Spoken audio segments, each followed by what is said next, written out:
بسم اللہ الرحمن الرحیم۔ صحیح بخاری حدیث نمبر 190۔ صاحب بن یزید کہتے تھے کہ میری خالہ مجھے نبی کریم صلی اللہ علیہ وآلہ وسلم کی خدمت میں لے گئیں اور عرض کیا کہ یا رسول اللہ صلی اللہ علیہ وآلہ وسلم، میرا یہ بھانجا بیمار ہے۔ آپ صلی اللہ علیہ وآلہ وسلم نے میرے سر پر اپنا ہاتھ پھیرا اور میرے لیے برکت کی دعا فرمائی۔ پھر آپ صلی اللہ علیہ وآلہ وسلم نے وضو کیا اور میں نے آپ کے وضو کا بچا ہوا پانی پیا۔ پھر میں آپ کی کمر کے پیچھے کھڑا ہو گیا اور میں نے مہر نبوت دیکھی جو آپ صلی اللہ علیہ وآلہ وسلم کے مونڈوں کے درمیان ایسی تھی جیسے چھپر کھٹ کی گھنڈی یا کبوتر کا انڈا۔ صحیح بخاری حدیث نمبر 191۔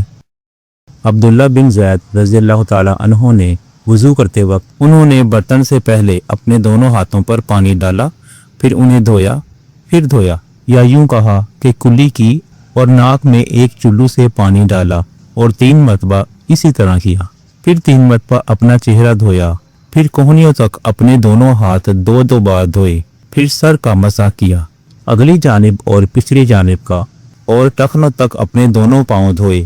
پھر کہا کہ رسول اللہ صلی اللہ علیہ وآلہ وسلم کا وضو اسی طرح ہوا کرتا تھا۔ صحیح بخاری حدیث نمبر 192۔ میری موجودگی میں عمر بن حسن نے عبداللہ بن زید رضی اللہ تعالی عنہ سے رسول کریم صلی اللہ علیہ وآلہ وسلم کے وضو کے بارے میں پوچھا، تو عبداللہ بن زید رضی اللہ تعالی عنہ نے پانی کا ایک تشت منگوایا، پھر ان لوگوں کے دکھانے کے لیے وضو شروع کیا۔ پہلے تشت سے اپنے ہاتھوں پر پانی گرایا، پھر انہیں 3 بار دھویا، پھر اپنا ہاتھ برتن کے اندر ڈالا، پھر کلی کی اور ناک میں پانی ڈال کر ناک صاف کی 3 چلوؤں سے 3 دفعہ، پھر اپنا ہاتھ برتن کے اندر ڈالا اور اپنے منہ کو 3 بار دھویا، پھر اپنا ہاتھ برتن کے اندر ڈالا اور دونوں ہاتھ کوہنیوں تک 2 بار دھوئے، پھر سر پر مسح کیا، اس طرح کہ پہلے آگے کی طرف اپنا ہاتھ لائے، پھر پیچھے کی طرف لے گئی، پھر برتن میں اپنا ہاتھ ڈالا اور اپنے دونوں پاؤں دھوئے۔ دوسری روایت میں ہم سے موسیٰ نے، ان سے وہیب نے بیان کیا کہ آپ نے سر کا مسح 1 دفعہ کی۔ صحیح بخاری حدیث نمبر 193۔ رسول کریم صلی اللہ علیہ وآلہ وسلم کے زمانے میں عورت اور مرد سب ایک ساتھ ایک ہی برتن سے وضو کیا کرتے تھے، یعنی وہ مرد اور عورتیں جو ایک دوسرے کے محرم ہوتے۔ صحیح بخاری حدیث نمبر 194۔ حضرت جابر رضی اللہ تعالی عنہ کہتے تھے کہ رسول کریم صلی اللہ علیہ وآلہ وسلم میری مزاج پرسی کے لیے تشریف لائے۔ میں بیمار تھا ایسا کہ مجھے ہوش تک نہیں تھا۔ آپ صلی اللہ علیہ وآلہ وسلم نے وضو کیا اور اپنے وضو کا پانی مجھ پر چھڑکا تو مجھے ہوش آ گیا۔ میں نے عرض کیا، یا رسول اللہ صلی اللہ علیہ وآلہ وسلم، میرا وارث کون ہوگا؟ میرا تو صرف ایک کلالہ وارث ہے۔ اس پر آیت میراث نازل ہوئی۔ صحیح بخاری حدیث نمبر 195۔ ایک مرتبہ نماز کا وقت آ گیا تو جس شخص کا مکان قریب ہی تھا وہ وضو کرنے اپنے گھر چلا گیا، اور کچھ لوگ جن کے مکان دور تھے رہ گئے۔ تو رسول کریم صلی اللہ علیہ وآلہ وسلم کے پاس پتھر کا ایک لگن لایا گیا جس میں کچھ پانی تھا، اور وہ اتنا چھوٹا تھا کہ آپ اس میں اپنی ہتھیلی نہیں پھیلا سکتے تھے، مگر سب نے اس برتن کے پانی سے وضو کر لیا۔ ہم نے حضرت انس رضی اللہ تعالی عنہ سے پوچھا کہ تم کتنے نفر تھے؟ کہا 80 سے کچھ زیادہ ہی تھے۔ صحیح بخاری حدیث نمبر 196۔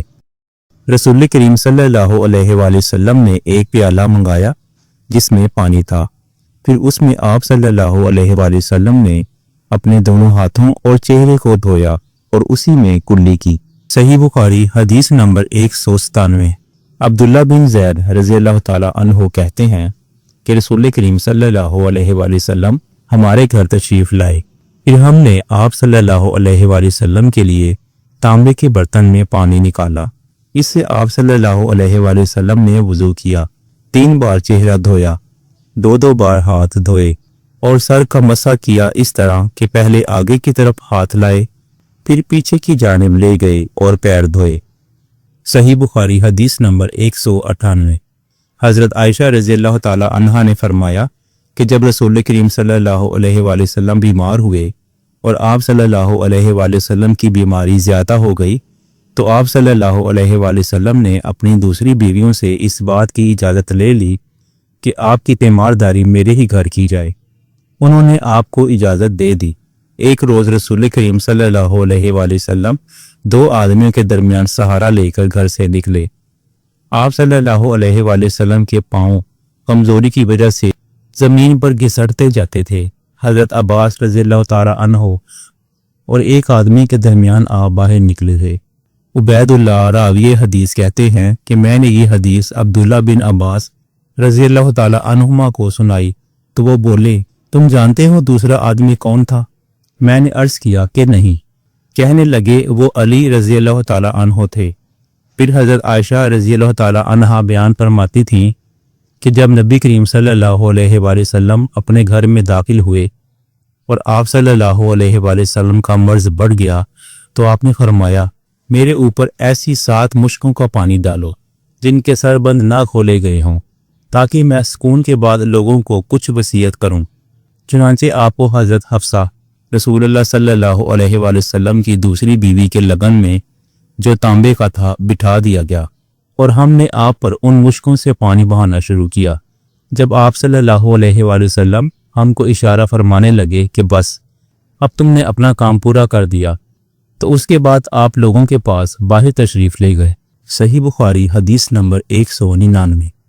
عمرو بن یحییٰ نے اپنے باپ یحییٰ کے واسطے سے بیان کیا، وہ کہتے ہیں کہ میرے چچا بہت زیادہ وضو کیا کرتے تھے، یا یہ کہ وضو میں بہت پانی بہاتے تھے۔